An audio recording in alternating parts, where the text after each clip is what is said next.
Hello friends, I thought I'd give y'all a little garden tour for the week, a little post-solstice garden update. So this is my green stalk of lettuces, still going quite strong. I actually need to do a harvest of this, probably tonight. I will be harvesting a lot of this.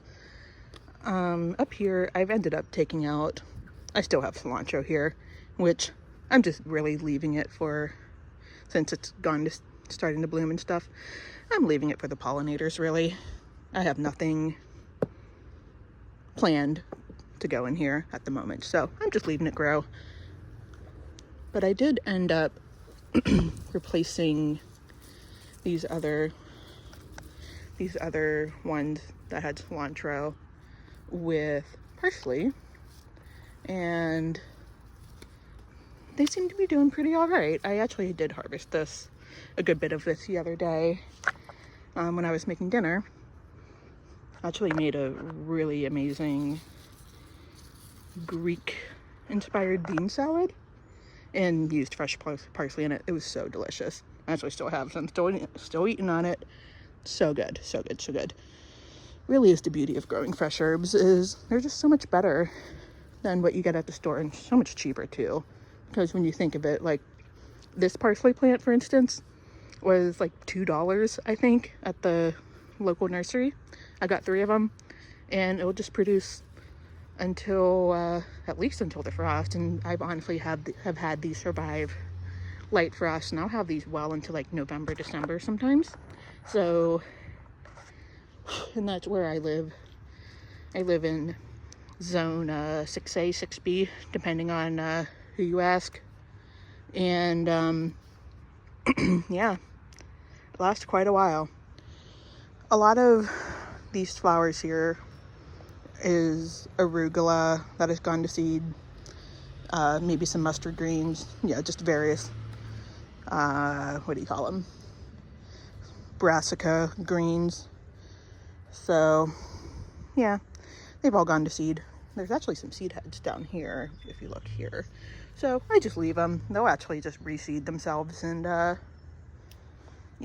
give me some volunteers. I love a volunteer. This honkin' monster here is actually sorrel, which actually I'm just gonna go in and just prune this back. It's gotten a bit unmanageable at this point, and it's already flowered and it's throwing seeds everywhere, so I'm gonna cut this back. Apparently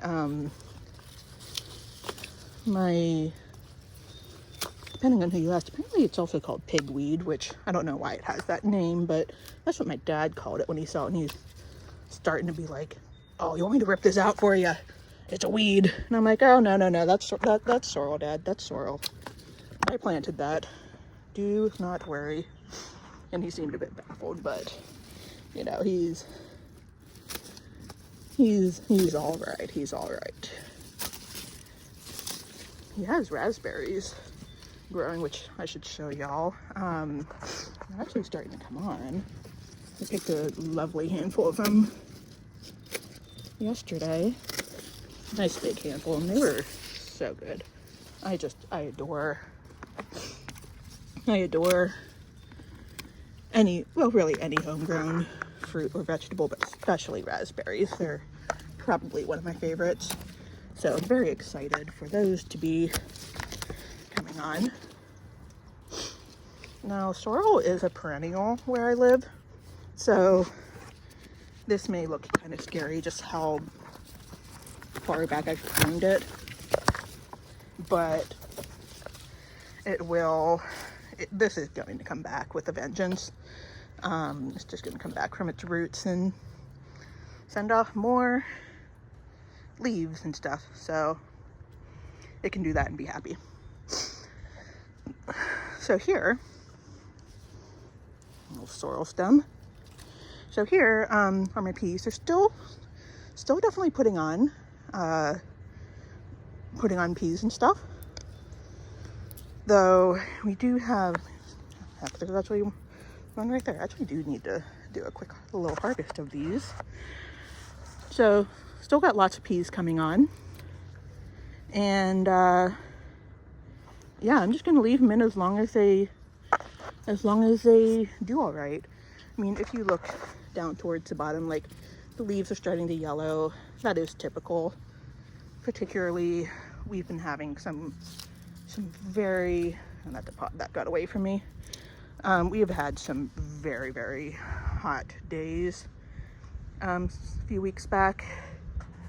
And since then, it's honestly been really nice the last 2-3 weeks.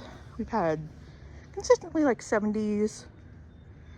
I don't know what that is in Celsius for those who don't go by the freedom units. I want to say that's probably about 18, 20, like about 20 Celsius, I believe. So very nice weather that we've been having. Is honestly pretty typical for our late spring, early summers here. But you know, with the climates changing and all that, that hasn't been quite the case as of late, the last decade or so, maybe 15 years. So you do what you do. You do what you can do. Improvise, adapt, overcome, or whatever. But as you can see, like towards the bottom of the peas, like again, you can see these are really starting to shrivel up.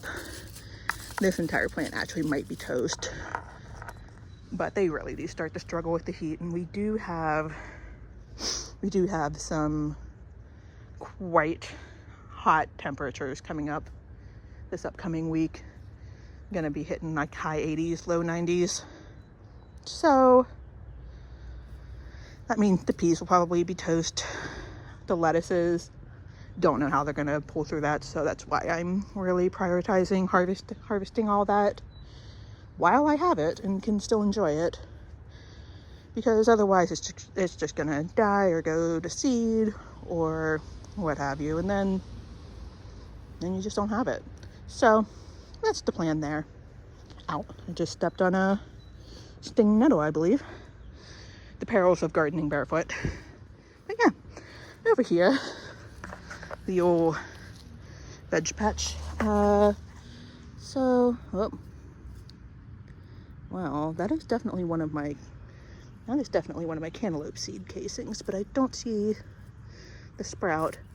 It's actually my second round trying to plant cantaloupes in here, and the fact that I see the seed pod but no seed is a little concerning to me. But I planted, here's another one. I actually might be from this straw. I take that back. But yeah, I actually had to replant these because it's been a couple weeks, no germination, and I figured something was up. So I went and sowed more in here. Did about 3 or I think I did about 4 on both of these little hills here. So I'm hoping they germinate. But we will see. In here, this looks like disturbed soil, so I bet there may have been a squirrel coming through. Yeah, this is definitely disturbed soil, so I bet the squirrel has come through and had itself a lovely little snack of my freshly planted summer squash seeds. So I don't think, I'm not seeing it. Like, yeah, this is just very disturbed all the way down. So we'll see, but I'm not having much hope, so I'm gonna have to figure out something if I want summer squash. Yeah, like even here, like this is all clearly been disturbed, so I don't know. If they keep giving me troubles, I may just have to start some in a container or something and transplant them out, which I don't like doing for squash because anything in that family really does not like having their roots disturbed. But, you know, if it means that's the only way I get summer squash, then I will do it. So, yeah, again, peas along here, they're still going.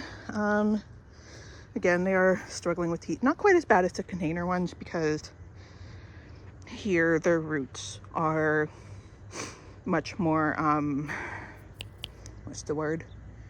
Roots are shaded with having this mulch down in the containers. They're not really mulched. And a couple of the like the darker containers, I've noticed those plants seem to be doing a little worse, which makes sense because they just don't really like their roots being hot. So my basil's doing great. Tomatoes are doing great. I actually need to trellis these and do a bit of a prune. More basil, doing great. The mystery squash here, really doing awesome. So, and that's just all gonna ramble out into the yard, and we're just gonna let it do what it does. So yeah, tomatoes, again, doing really great. And yeah, you can see they're starting to set flowers. So we'll have tomatoes in a few weeks, which is very exciting. I have another basil, another basil plant down there. And these two are, I'm sorry, where are they? Sorry, that one and that one, those are also two new tomato plants that I was given. And one of them is a San Marzano, and the other is a paste tomato. I don't remember the variety, but apparently is pink, so that'll be fun. And have some gorgeous peas. These purple potted ones are called sugar magnolia. They are really delicious. I really enjoy those a lot.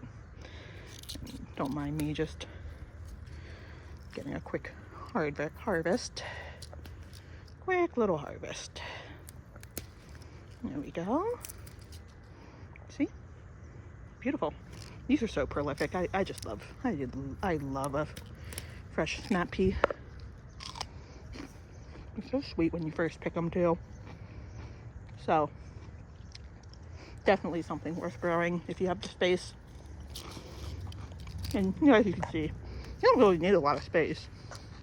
You just need a place vertically to let them grow. So, you know, always worth it to grow a little something if you have a spot you can allocate for it. So, if it calls you, do it up. Do it up. Here's some more of these purple potted sugar magnolias. I'll come back for those. I have other things I want to show y'all, but aren't they just so beautiful? Anyway, actually, before I show y'all the front, there is something I wanted to show you here. So this pea, I'm actually just gonna go, and might seem harsh, but just gonna take her out, because it's, this one in particular, it always just seemed to kind of struggle, but I don't know, it just never really took off. But it was definitely oh my gosh, not to be throwing all over the place. I'll come back and situate that when I'm not what's the word, only got one hand to work with here. But something else too, this plant as well has been growing a bit oddly, and I already pulled one off, but I've noticed this one also has some, I don't know, the pods are a bit strange. I still eat them, but the pods on this one have like this weird bumpiness to them. Like all the other ones are very smooth, but this one has had very like warty pods, which is a bit strange. And there were even some that were just straight up deformed, and I just plucked them off and threw them to the ground. I don't see any more that I can show you, but definitely had some pods that they weren't really growing. They just kind of, gosh, I can't find, oh, here. So kind of not, like, I noticed this was one that was just on the plant for quite a while. It has not grown bigger, and it's just kind of this weird shriveled, deformed little thing. So I just plucked it off because I don't want the plant trying to send energy to it if it's not going to do anything. So there's that. Another thing I wanted to show is if you see this on your plants, this strange like white powdery stuff, this is powdery mildew, and you know, it's unfortunate, but it does happen, particularly when it's very humid, which it has been quite humid here. That is a very common thing to come across. And I think there are ways to treat it or to mitigate it, but I am gardening organically here, so I don't put like, I don't use any pesticides. I haven't been putting any treatments on my plants. It's just kind of very Hunger Games, as it will. It's you live or die. And these are going to be going out, if very likely next week, whenever the heat comes. Very likely to take them out. So they're going to do what they do. And whenever they die, I'll just prune them off at the base and chuck them in the compost, and that'll be that. So yeah, it's how it goes. It's how it goes. Anyway, I'll show you the front real quick as we make our way to the front. Along here, I've planted some morning glory seeds, and I've had a lot of germination down at that end. But just along through here, germination's been very sporadic. We got one there, got one there, I believe. And the seeds I put here, I did soak them, and they may have soaked a little too long because some were already starting to try to grow in the jar of water. But the timing of getting the soil and everything in just didn't line up. So some things soaked a little too long. But a lot of the seeds I put in here that were soaked haven't really come up. So I may have to go back in and resow this. But the vision is for this entire side to be covered in morning glories. And I thought it'd just be something really pretty. This is just like a little boundary between my yard and the neighbors, and it's just, you know, usually gets overgrown with weeds if I let it. So trying to figure out something here, but I figured morning glories in the meantime would be something nice. So this looks very different from the last video. I've actually gotten this all set and dirt put in, flowers planted that in my last video, they were just on my back porch. So got all those planted, and you know, I still have a lot of open space, so I'm still figuring out what I want to put in here. I really would like to get some natives in here as well, and just kind of start building an ecosystem, because our lovely insects and pollinators definitely need our help in that regard. So yeah. But I was thinking, in the back corner behind these daisies here, I intentionally left that spot open because what I would like to do is so here I have a climbing rose. Over there, I would like to get, there's a native climbing honeysuckle, and that's indigenous to my region. I can't think of the exact scientific name right now, but there's a native honeysuckle that's like a vining / climbing honeysuckle. I would love to put it in this corner and just have it climb up the other side of this window and like up over the porch, along the porch. So that's the ultimate plan there. But yeah, I just have, let's see, this patch here, these are all salvias. I'm not sure if they're They're probably just, you know, cultivars. I don't think they're anything that's truly native, but I believe they're also annual, so I'm not, you know, stuck them in there just for a little something something. But I have various different coneflowers, so that's kind of like an orange. That's like the sunset cantaloupe coneflower, I'm sorry, that I had, and that's back there. Daisies, another coneflower, it's more of a reddish type, and then these two are like the typical purple coneflowers, I believe. Little dahlia doing its thing. I think this did get hit with a bit of powdery mildew or something. Actually, I already had come through and pruned off a lot of the dead leaves and stuff, yellowing leaves. So it's looking a little better, but I do believe this may have gotten hit with a bit of powdery mildew or something. But it's still blooming, it's still doing its thing, so I'm not too worried. So this is something that's changed quite drastically since my last video. So this is starting to leaf out, which I'm very, very happy to see. So I believe this first year, this is a climbing rose, by the way, Joseph's coat. So I believe this first year, it's not gonna do a tremendous amount, and I'm not gonna prune it at all. Same with my rambling rose, which I'll show in a moment, but I'm not gonna prune this at all. Probably not until after next year will I start to prune it. So basically 2 years from now is when I'll likely start to prune it. But we'll just see.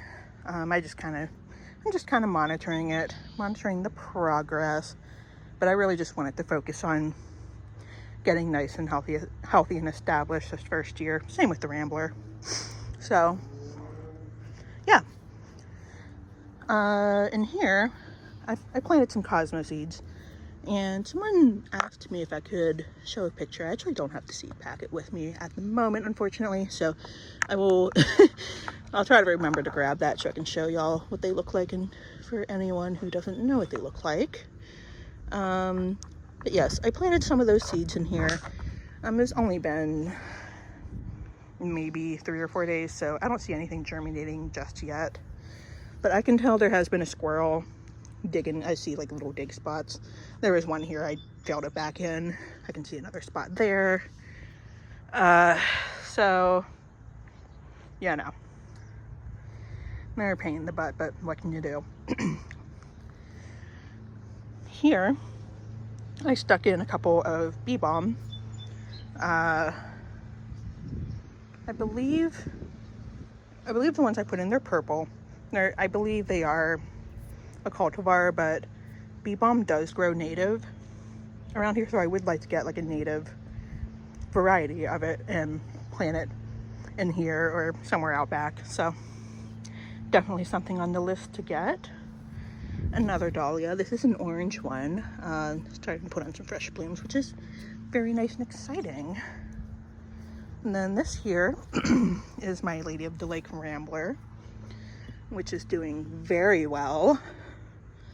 And this was actually the first one to sprout. Joseph's coat took a minute. Took about a couple weeks behind this one. But already, like, this is really just sprouted off so much growth. Very happy with it, very pleased with it. And we'll just see how it goes, what it does. And then all of these are my gladiolus. They're really coming along quite nice. So I would expect maybe in about a month's time, so by end of July, maybe early August, I should be seeing some blooms on these, and I really can't wait to show y'all that. And yeah, throughout here I have lots of weed sprouting, but these ferny type things are cosmos. So in a few weeks these will definitely be blooming, which will be very nice. I have been coming through and weeding. There are some things like these guys here. I don't know if these are flowers or weeds, so I'm leaving them for now. But yeah, I don't know what they, I don't know what these are. So I'm leaving them, and if they turn out to be a weed, I can just pluck them right out. I have been doing a fair amount of weeding in here, but I still have quite a bit of work to do. Like, there's lots of stuff popping up back there that needs to come out. So it's a work in progress. These two, this is a dahlia. These are both the same variety of dahlia. So these are both dahlias. I can tell you why this one's smaller. I accidentally pinched off a shoot of it when it was first sprouting because I thought it was a weed. It was not. It was my dahlia. So this one's a little smaller, but it's fine. This is bindweed. Nasty stuff. Bane of my existence. I'll be pulling that out for the rest of my time, but it is what it is. Let's see here. This, I believe, is borage, so I did plant some of that in here, so that can stay. And there's some other stuff coming up. I don't know if I'm hoping this is a hollyhock, but I don't know for sure. But there's lots of stuff that's sprouted that I don't quite know what it is. So I am leaving it until it gets a little bigger. And if it's a weed, well, I'll be pulling it out. It's nothing compared to what I initially ripped out of here. So yeah, there's that. But yeah, lots of stuff coming along. This is gonna be nice and majestic in a few weeks. So very excited for that. Very excited for that. So yeah, I think that's where I'll leave y'all until the next one. So yeah, love, peace, chicken grease.